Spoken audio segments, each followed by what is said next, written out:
All right, moving right along, we are finding the radius of each circle, and there will be two on the test like this tomorrow, where they're going to give you some value and they're going to ask you to find either the radius or the diameter. And we'll practice some of the diameter ones.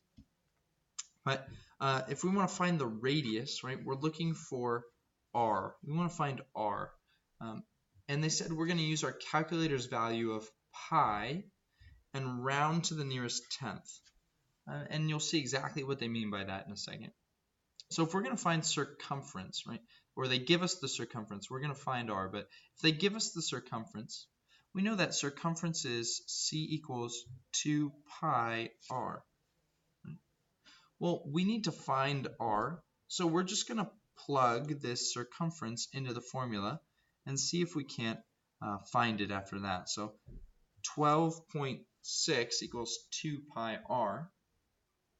Well, to get r alone, or get r equals, all I need to do is divide by whatever is not r.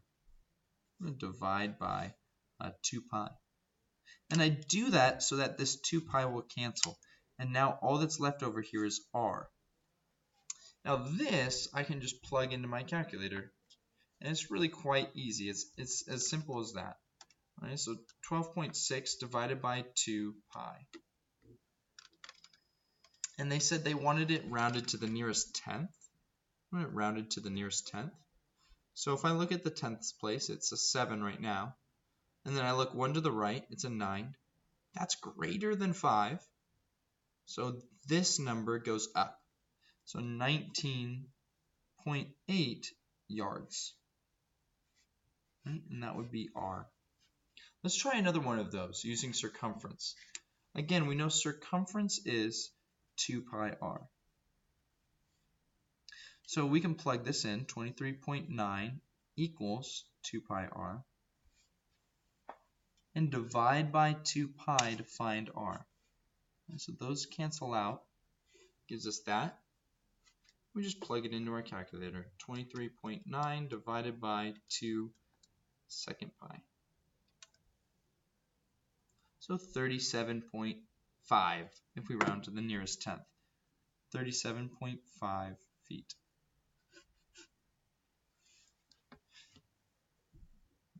So they may ask us to find the radius and give us circumference, or they may ask us to find the radius and give us area.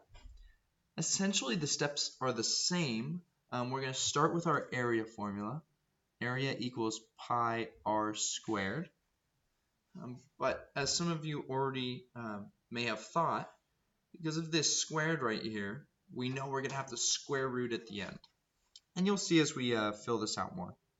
So we're just going to plug that in. 153.9 equals pi r squared. Divide by the pi first. Divide by the pi first. Okay. And then we get 153.9 over pi equals r squared. And like we said at the beginning, to get r alone, we need to square root and cancel out that squared. So we're just going to square root that whole thing. And when we type that into our calculator, just like almost everything else we do, we're going to type it in like we see it on the paper. 153.9 divided by second pi. And the only thing that you need to worry about is that this radical line comes all the way over the pi. And if it does, you'll be fine. So 6.99 rounds up to 7.0. 7.0 miles equals r. Equals r. Remember that miles is mi, not just m. Okay, so if we look over here, this time we're doing the exact same thing, finding radius. Here's our area. Well, area is pi r squared. So 36.3 is pi r squared. Just divide by pi. We do that in order to cancel the pi. So we get 36.3 equals r squared. Well, 36.3 over pi equals r squared. and we square root. So 36.3, sorry, the square root of 36.3 divided by second pi.